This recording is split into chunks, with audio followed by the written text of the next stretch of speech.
Saudara-saudara sekalian, Assalamualaikum warahmatullahi wabarakatuh. Alhamdulillahirrabbilalamin, wabihi nasta'inu wa ma'amudin. Salatu wassalamu ala sayyidina Muhammadin wa ala alihi wa ashabihi ajma'in, amma ba'du.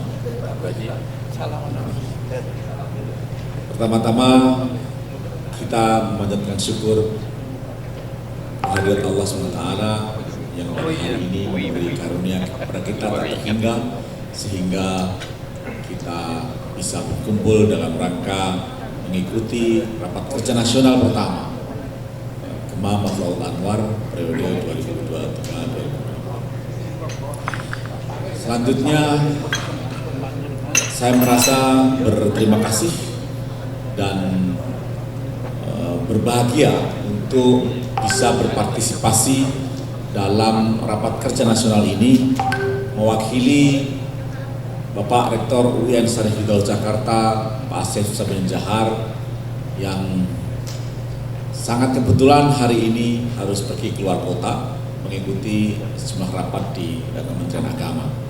Saya selaku Wakil Rektor Bidang Kemahasiswaan dan Pemuda UIN Syarif Hidayatullah Jakarta kelimpahan tugas untuk mengisi semacam dialog kebangsaan di lingkungan dalam acara raker nasional di Gema Matla'ul Anwar. Apa yang ingin saya sampaikan adalah bahwa seperti yang telah disampaikan oleh orasi Kapolri dan juga orasi yang disampaikan oleh Pak Ketum Kiai Mbay Mulya Syarif, adalah bahwa pentingnya pemuda dalam menjaga atau merawat emosi-emosi umat ketika negara bangsa ini mengalami krisis. Kekhawatiran pertama untuk kita sampaikan adalah bahwa di masa krisis seringkali pemuda dengan emosi dan semangat yang mereka miliki tidak cukup punya daya tahan untuk tergoda dengan penyelesaian-penyelesaian yang ekstrim, revolusioner kadang-kadang, tetapi juga sangat mengancam adanya chaos atau anarki di lingkungan masyarakat. Disitulah saya percaya bahwa Gema Matla'ul Anwar, saya kira dalam raker ini akan mencanangkan program-program yang produktif, program-program yang sangat inovatif dalam rangka menjaga tadi itu emosi umat untuk menyelesaikan masalah krisis. Krisis seringkali dibayang-bayangi dengan problem-problem yang tak terduga, khususnya ketika ditunjukkan dalam berbagai hamparan sejarah bangsa, ketika masa-masa proklamasi kemerdekaan, ketika krisis politik terjadi pada tahun 66 karena konflik ideologi yang tak berkesudahan antara Islam, PKI, dan nasionalisme, termasuk juga krisis ekonomi yang kita alami pada 98, yang semua kita masih menyadari betapa krisis sangat gampang menggoda anak-anak muda untuk terjebak dalam ideologi-ideologi yang ekstrim. Saat ini kita dihadapkan pada krisis yang luar biasa karena dampak dari berbagai konflik global yang saat ini terjadi di Eropa pun Amerika Serikat.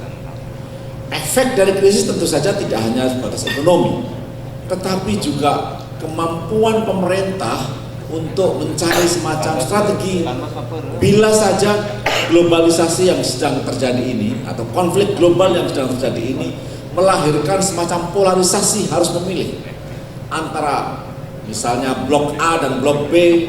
Saat ini terjadi blok antara Eropa dan Amerika yang diikuti dengan aliansinya, tetapi juga blok Asia, Rusia, Cina, dan sejumlah negara yang sudah mulai bergabung di dalamnya. Bukan tidak mungkin krisis ini akan muncul apa yang digambarkan sebagai konflik antar aliansi dan polarisasi global antara dua pihak, Barat dan Timur. Ini mengulangi semacam perang dingin yang terjadi pasca Perang Dunia Kedua, yaitu bahwa krisis melahirkan polarisasi. Disitulah saya kira Indonesia harus memilih dan pandai-pandai memilih untuk tidak terjebak dalam penyelesaian-penyelesaian yang kira-kira merugikan masyarakat kita sendiri. Dalam konteks menghadapi krisis itulah seringkali masyarakat, khususnya pemuda, dihadapkan pada keharusan untuk mendefinisikan diri, mencari identifikasi diri, yang saat ini sering muncul dalam bentuk polarisasi domestik atau polarisasi nasional antara kelompok-kelompok politik kepentingan tertentu.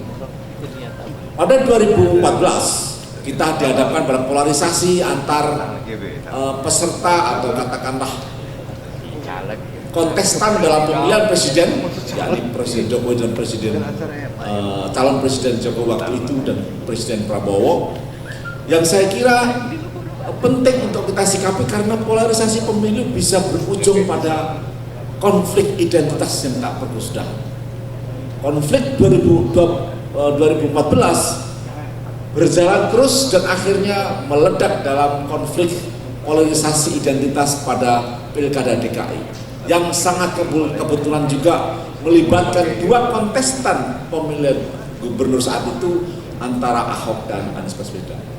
Polarisasi terjadi lagi pada 2019, yakni berulang antara 2014, 2017, dan 2019 yang akhirnya terjadi kristalisasi identitas yang tidak berkesudahan antara, mohon maaf, yang disebut sebagai antara kecebong dan kampret, atau yang disebut sebagai kelompok antara A dan B dan seterusnya, yang saya kira kita harus menyikapinya dengan secara hati-hati dalam konteks menjaga emosi umat untuk tidak terjebak pada polarisasi. Itulah pada 2024 kita dihadapkan pada tugas besar menyelesaikan polarisasi itu. Sampai sekarang tentu saja tidak terasa bahwa polarisasi telah terjadi di media sosial, di media mainstream, dalam obrolan warung kopi, di kafe-kafe dan seterusnya. Mungkin kita tidak merasa. Tetapi jika koalisi demi koalisi terbentuk saat ini, yang satu didukung oleh partai yang telah establis sebagai oposisi, yang satunya didukung oleh partai-partai yang memang menjadi bagian dari pemerintah koalisi, maka bukan tidak mungkin 2024 kita akan mengalami polarisasi untuk kesekian kalinya. 2014, 2017 dan akhirnya 2024 menggambarkan pada kita betapa pentingnya kita ini menjaga bahwa jika polarisasi terus-menerus, maka konflik dalam skala yang masif akan terjadi. Karena itulah sebenarnya hampir semua tokoh-tokoh nasional, baik tokoh politik maupun tokoh dari organisasi-organisasi kemasyarakatan semacam Nahdlatul Ulama, Muhammadiyah maupun Matlaul Anwar seperti yang diamanatkan oleh Pak Kiai Mbe tadi, berpesan betul bahwa pemuda tidak boleh terjebak dalam konflik-konflik yang membakar emosi umat. Pesan pentingnya adalah bahwa jika kita menghadapi masalah, sebagaimana sabda Nabi besar Muhammad SAW, pertama hal yang tidak boleh dilakukan adalah jangan marah. Jangan marah yang kedua. Jangan marah yang ketiga. Itu berarti mengendalikan emosi adalah cara kita untuk terus menemukan kedamaian, kebenaran, dan akhirnya surga itu sendiri. Pesan agama ini tidak hanya dalam pengertian pesan untuk masalah-masalah keakhiratan, tetapi juga untuk masalah-masalah dunia, terutama masalah politik. Jika terjadi polarisasi, khususnya polarisasi identitas, maka pemuda dengan program yang telah dicanangkan, yang secara sistematis dan struktur mungkin dilakukan oleh generasi-generasi yang saat ini ada, maka satu hal adalah bahwa jangan terlalu terpancing dengan emosi yang akarnya adalah identitas.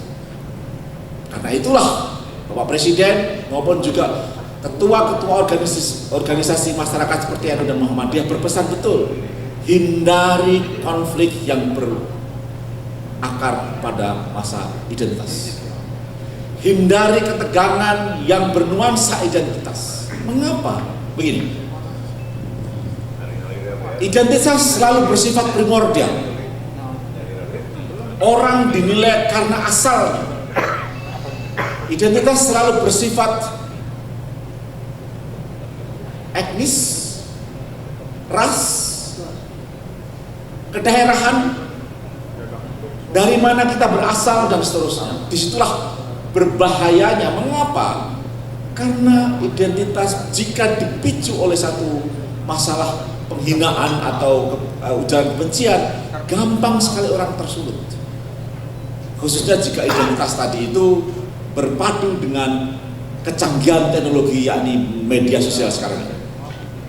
Kita masih tidak bisa lupa bagaimana sebuah makian terhadap orang Papua yang dilakukan oleh orang tak dikenal di Surabaya. Dalam hitungan menit terjadi kerusuhan di Merauke, di Sorong, di Papua, dan seterusnya. Hanya karena identitas.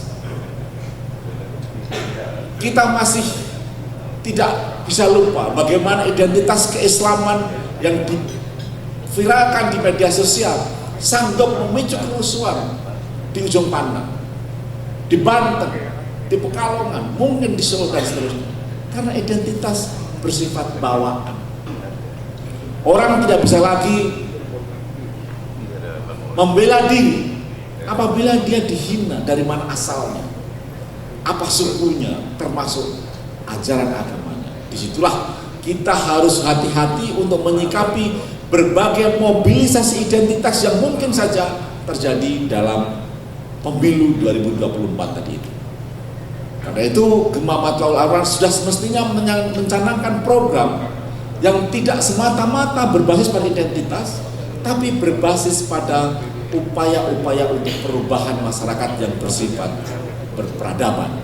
Saya percaya bahwa program-program yang mungkin muncul dalam Rakernas terkait dengan bagaimana kita membina masyarakat dalam konteks menjaga kedamaian di masa pemilu dan seterusnya, yang itu harus dilandaskan pada upaya-upaya transformasi masyarakat menuju masyarakat yang sivik, yang beradab, yang berakhlakul karimah, yang menjaga emosi umat untuk tidak selalu marah ketika upaya-upaya untuk menyerang kita ini terjadi. Kita sepakat bahwa dalam krisis yang terjadi pada tahun 66, tahun 98 dan seterusnya, kita bisa mengawalnya dengan baik dengan program-program yang saya kira bersifat sivik tadi itu, bersifat beradab, bersifat transformasi masyarakat yang berbasis pada akhlakul karimah. Saya kira itu saja untuk pembukaan dialog ini. Mudah-mudahan bermanfaat untuk memicu diskusi bagi kita semua, sehingga nanti dalam rancangan komisi-komisi program yang mungkin akan dibuat sanggup melahirkan program-program Gema Matlaul Awalan yang berorientasi pada masyarakat adil dan makmur Indonesia yang tangguh. Sekian, Assalamualaikum warahmatullahi wabarakatuh. Terima kasih Prof. Ali Muhanif, PhD. Menarik sekali bagaimana paparan beliau mengenai bagaimana kita nanti akan membuat program yang tidak hanya yang menuju pada masyarakat yang dalam peradaban dan berakhlak.